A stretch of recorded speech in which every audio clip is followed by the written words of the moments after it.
people have a tendency to either turn a blind eye to or simply ignore things that come out of church organizations. If it's not the type of thing that they're inclined to believe in, if they already know that these people are batshit insane, they usually ignore it. And I think that is why, for a lot of these idiots, they get away with the shit that they do for so long. It just absolutely blows my mind how something like this could be pulled off even for a couple of years in modern society. But when you add Christianity to the mix, there's this whole air of permissiveness that allows this stuff to go on until the right people speak out against it.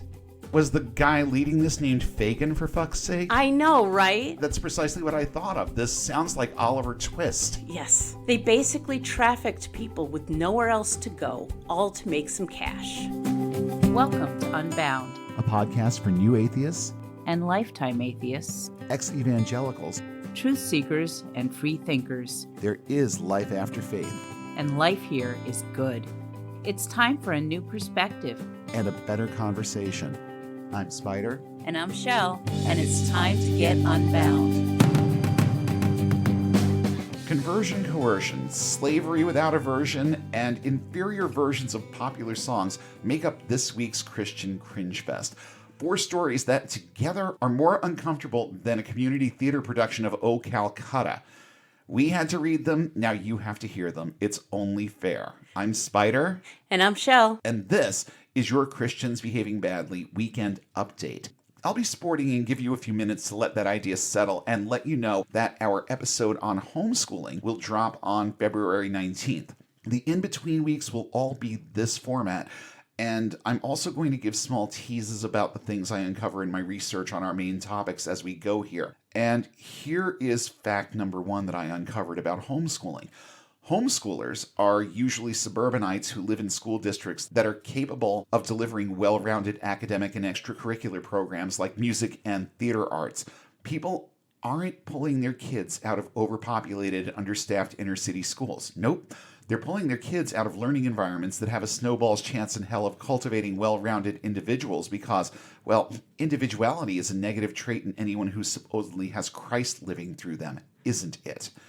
I'll be expanding on that thought more on February 19th, but that's then.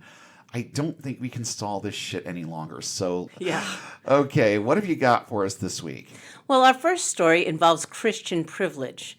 America, as we all know, has a huge Christian privilege problem.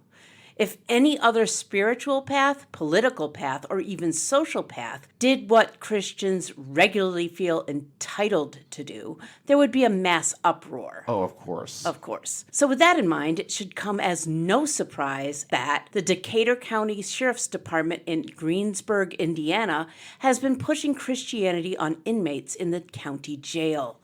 We know this because they openly brag about it on Facebook. In a series of posts, the sheriff celebrated baptizing nearly 40 men and women during a December event while noting that they've converted nearly 300 people over the past 4 years. I've seen that post more than once, and oh boy, is it infuriating. It really is, and the posts are on Hemant Mehta's article on Only Sky if you want to look at it. Yeah, it's just another one of these things where, they do this, they go along with it to curry favor with the people that run the jail.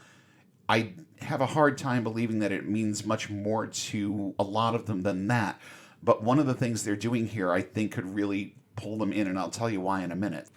It wouldn't be a problem if it were the prisoners themselves declaring their faith, as they have a right to do.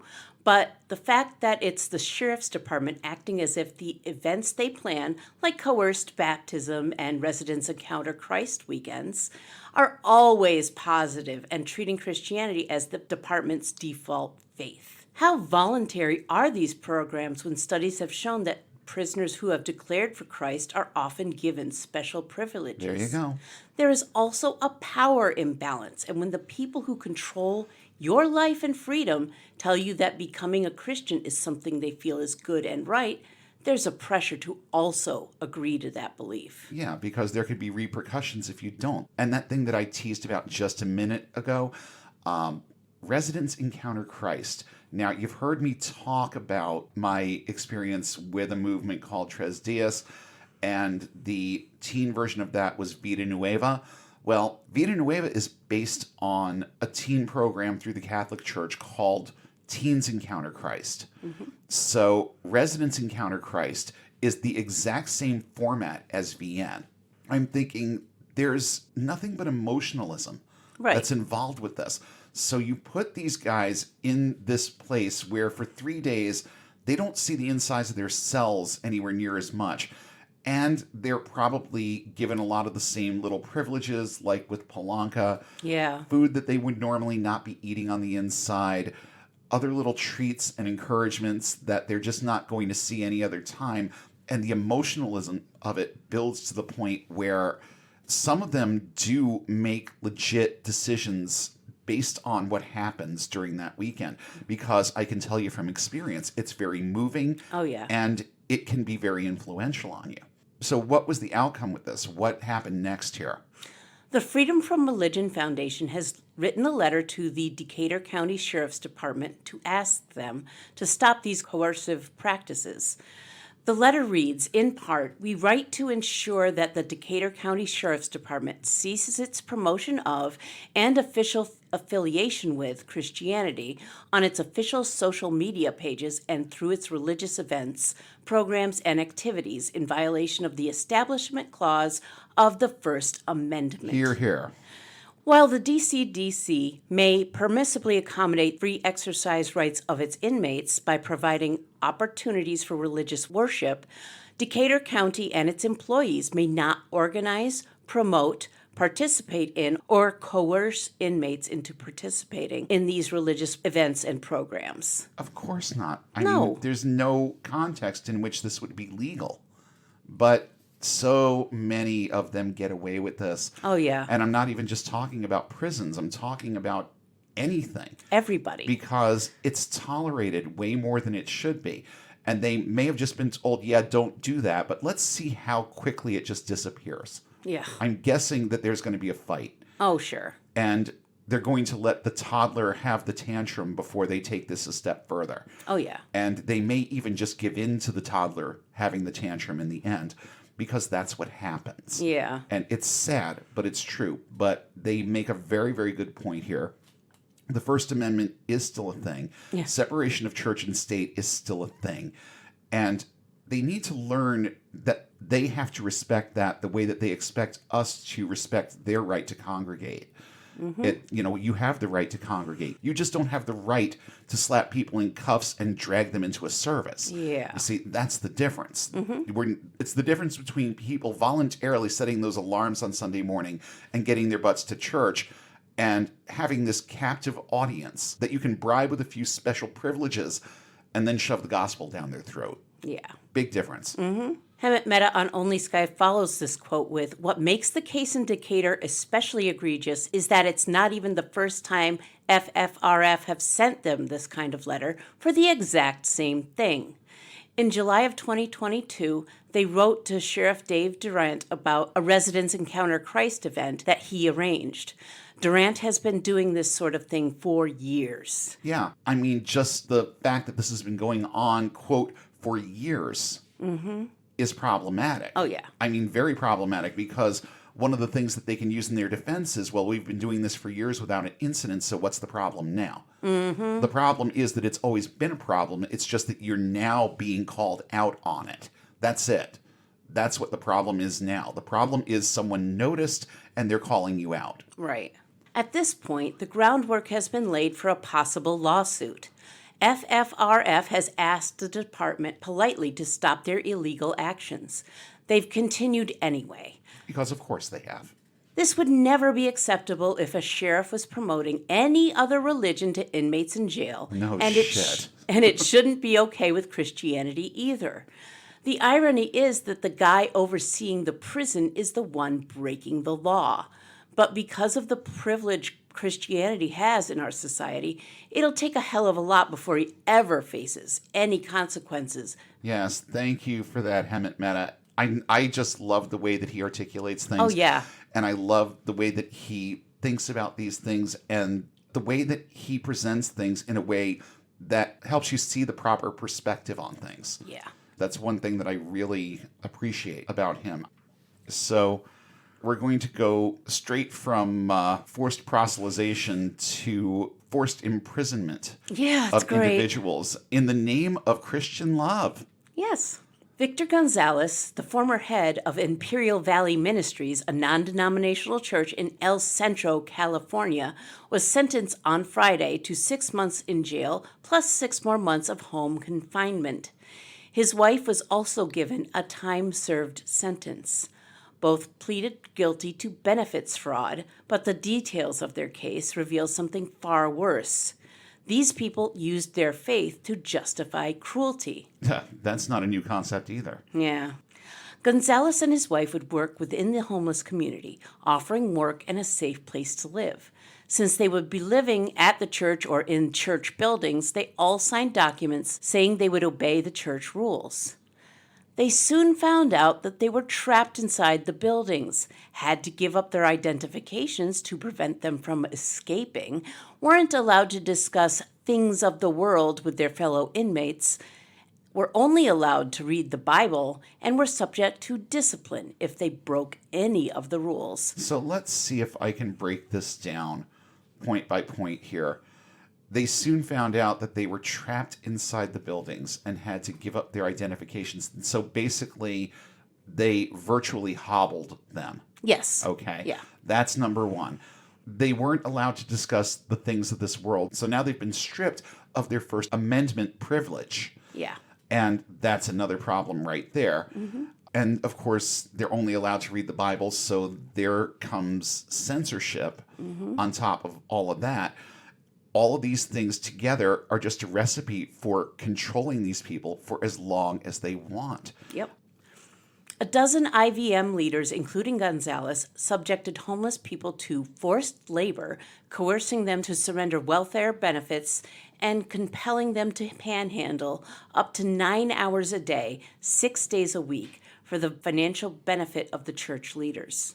Was the guy leading this named Fagin, for fuck's sake? I know, right? That's precisely what I thought of. This sounds like Oliver Twist. Yes. They basically trafficked people with nowhere else to go, all to make some cash. Boy, that's 6 months of jail time and 6 months of home confinement. Sure sound like a slap on the wrist now, doesn't it? A slap on the wrist with what? A feather? I know. It doesn't even sound like anything. You think these idiots are going to learn anything from this? Oh, please.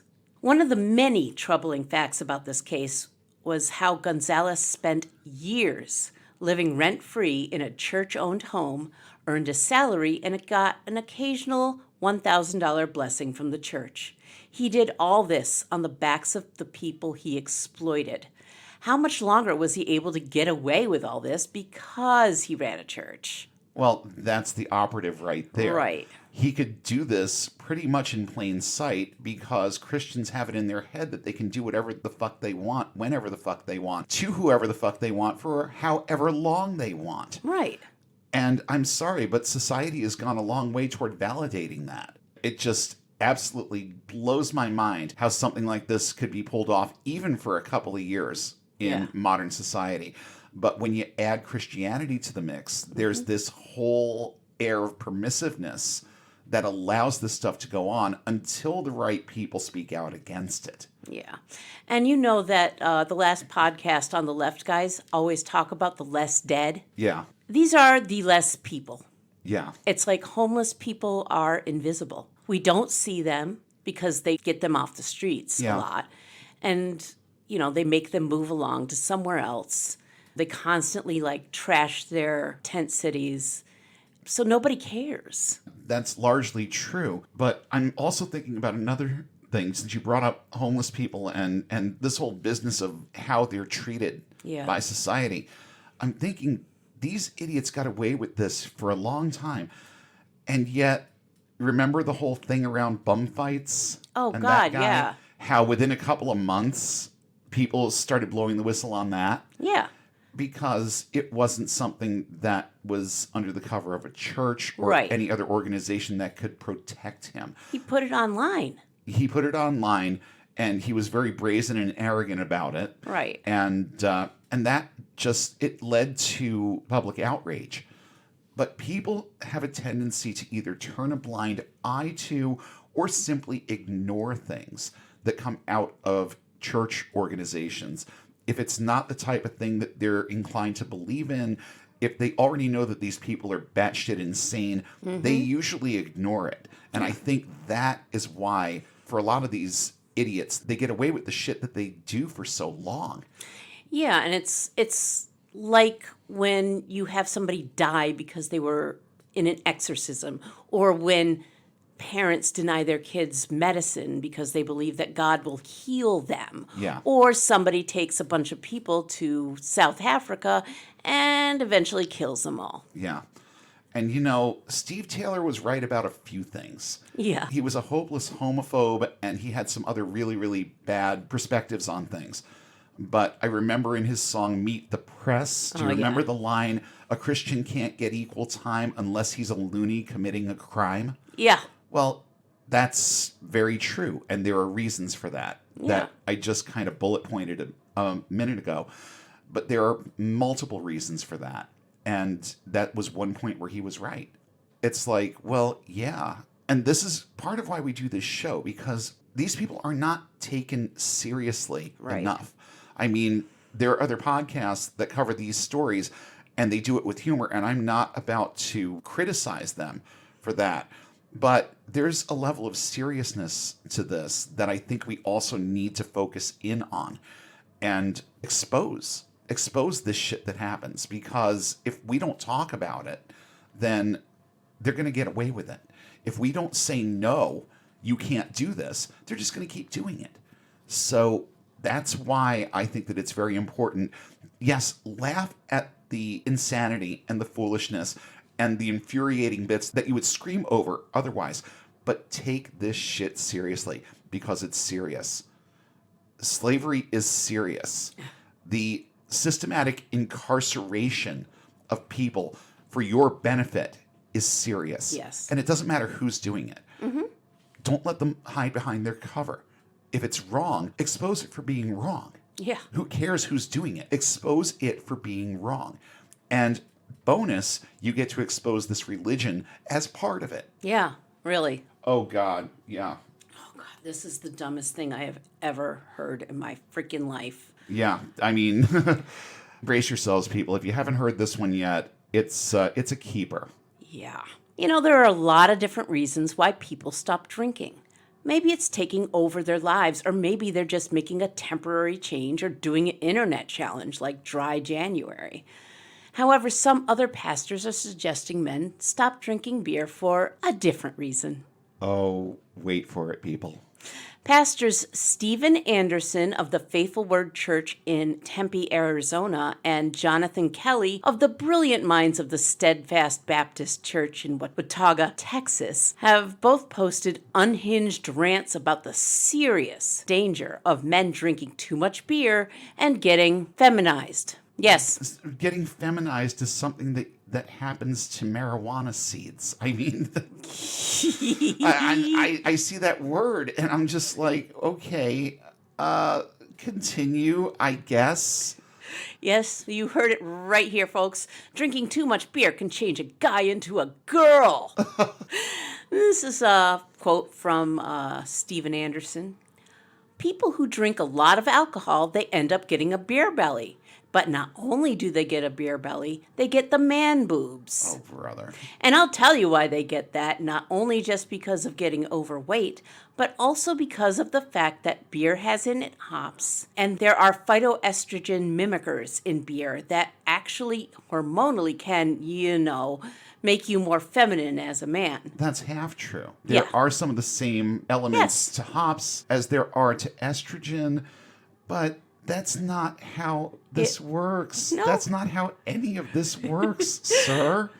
So the reverse of being so manly because you drink so much alcohol, in fact, drinking beer specifically can actually give you more feminine features to your body and cause you to,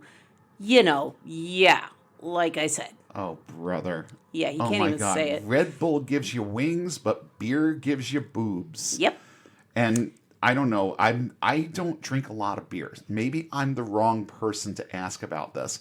But I can tell you that never have I ever downed a pint of Guinness and gone on my phone looking for pictures of Jason Momoa to rub one out to. Never once. Never once has this happened.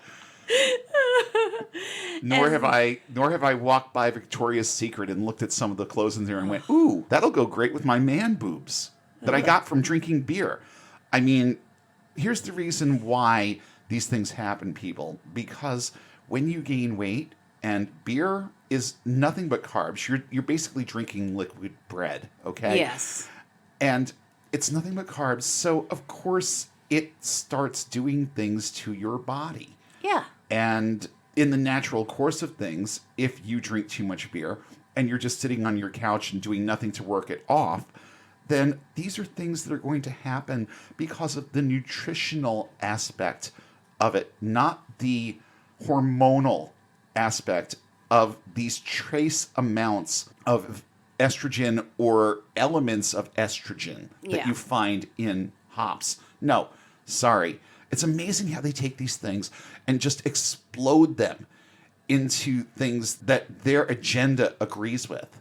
Yeah. It absolutely amazes me how good some of these guys are at this. Yeah. And how influential they can be, at least in their own little circles. Yes. I mean, this isn't making international news, but there are people within the sound of this idiot's voice that were probably sitting there thinking that they'd had some kind of an epiphany about this.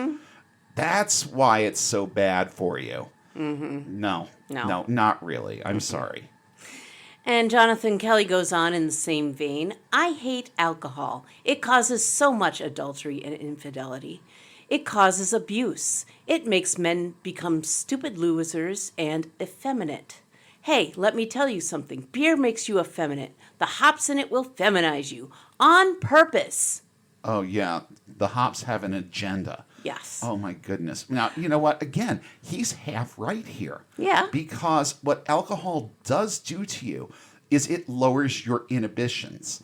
And it kind of plays with the parts of your brain that make decisions and make rational decisions. It decreases your rationality. Right. And it can lead to some of the things that he suggests here. I just want to tell these guys, that's not how this works. That's not how any of this works. Of course not. Gotta wonder if these guys called each other and agreed to deliver similar messages on or near the same day. Apparently, the thought about hops and the phytoestrogens within them is not a new thought, but it was also debunked in a 2015 Business Insider article by a quote from Richard Bremen, a professor of medicinal chemistry.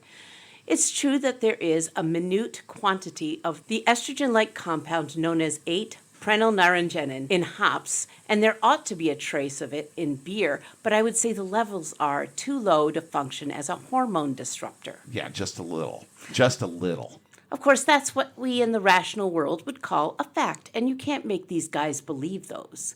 They're so afraid of being effeminate or having any feminine qualities whatsoever that they will find anything that agrees or seems to make their position more valid. Yeah, I know, because being a woman would just be so fucking scary, wouldn't it? Well, it would, because if I was treated like these people treat women, they hate women. Are you kidding? Yeah. Oh, yeah. Well, that's what this all comes back down to. Right. It's nothing but a new avenue to fuel their own feelings of misogyny. That's it. That's all this is. Even if there was an element of truth to it, then number one, there just isn't enough evidence to validate the fear that they're trying to instill here. So if you're not going to be able to instill fear in someone, then just stay the course of bashing them because of how they were born, who they are, what their genetics are, because they have those two X chromosomes and not a Y. Yeah. That's that, and it makes about as much sense as anything else they have to say about anything. Yeah. So now we're going to move into the realm of the Weird Al wannabes with this. Yeah, right. And I mean, I've seen this before, and I'll jump in a couple of minutes with a little story, but I want you to get us started off with this. The world of viral videos is a strange one. You never know what's going to be so outrageous, silly, or just plain weird that everyone is going to obsess over. You know what else is strange? the habit of Christians to rewrite secular songs to be more Jesus-y. I remember in the 80s, just after An Officer and a Gentleman came out, the cool thing to do in church was to sing Love Lift Us Up Where We Belong, but change the first word to Lord and nothing else. I've checked. Literally nothing else. Literally nothing else. Every time they say love, they say Lord. Yeah. It was just like that one time. I can remember I must have been 16 or 17 going to a sectional youth rally with the assemblies. And they brought in this Christian cover band that did a lot of stuff that was real familiar to me, not so much to a lot of the other people in the room, because at that point I was dealing only in Christian music. So I knew all of these songs.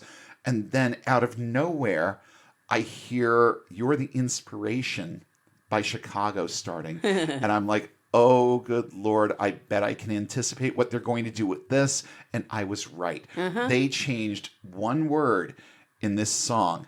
One. And that was supposed to steer the ship toward Jesusville. Instead of saying baby at one point, they say Jesus. Yep.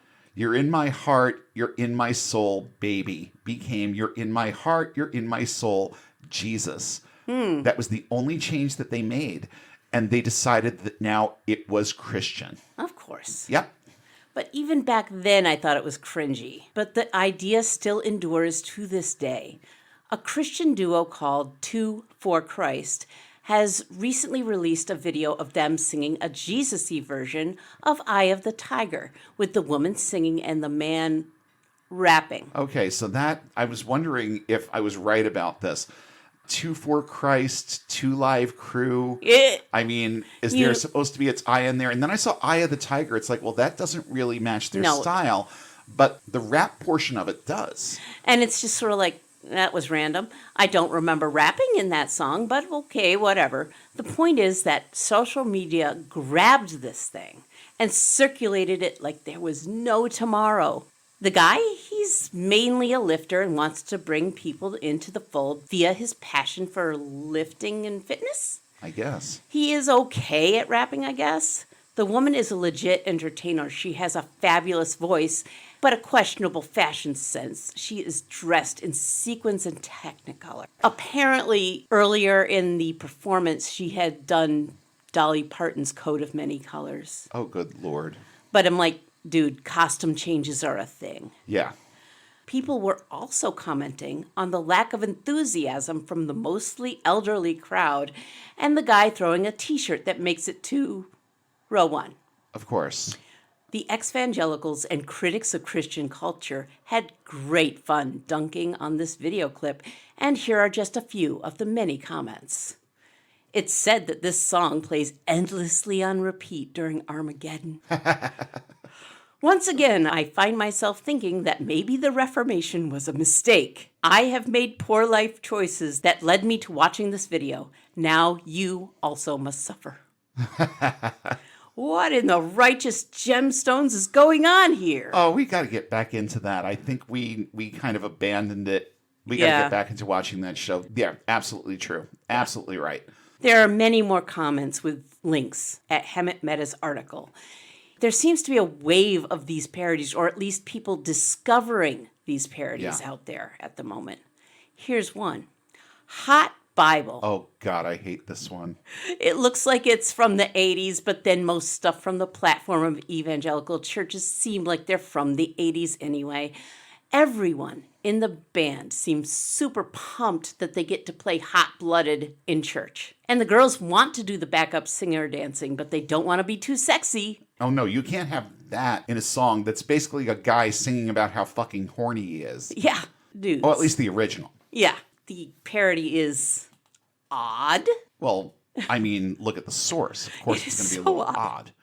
And Baby Got Book. Oh, good Lord. This one just makes me think, how many times did he listen to this thing while composing this parody? I'm sorry, he knew it by heart. He had to. It was too fucking perfect. He had to know this by heart. You have to be very familiar with how the lyrics work, with the rhythm and the music. It's also 15 years old. So I don't know how old the Hot Bible one is. Oh, I have no idea. And I was amazed to learn that this has been out there for 15 years. Yes. But it has. It's yeah. odd, but it has. I've heard of it before. That said, people actually really love this parody. There were multiple comments on the YouTube video that say something to the effect of, "I'm not Christian, but this is great."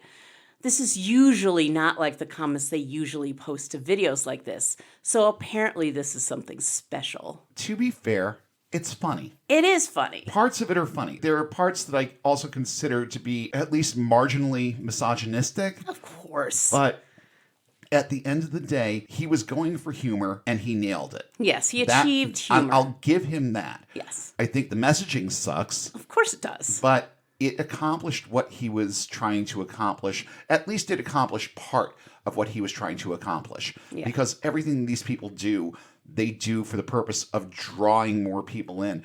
And they do it for, well, do they do it for that or do they do it for attention? I think first they do it for attention. Yeah. And once they've got your attention, that's when they start drawing you in.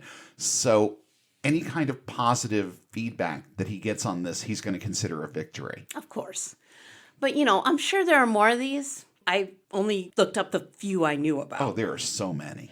But what Christians don't seem to understand is that generally, if you're trying to bring people to Christ, maybe you don't want to parody secular songs to do so. It might have worked for Martin Luther with drinking songs, but mostly these days it's just ultimate cringe. And you bring up a good point with this because I still don't think that there are a whole lot of Christians out there that understand that when they open up their hymnals and their down-home church services that still use hymnals, Yeah. that they are singing centuries-old bar songs Yeah. with new lyrics.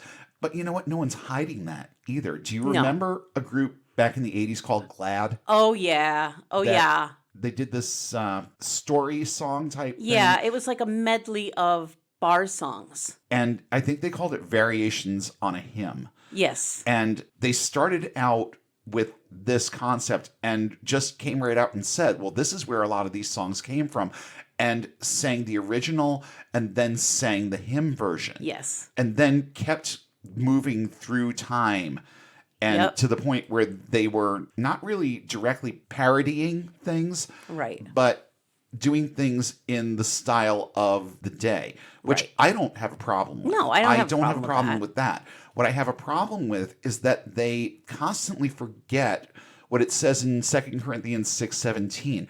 Therefore, come out from them and be separate, says the Lord.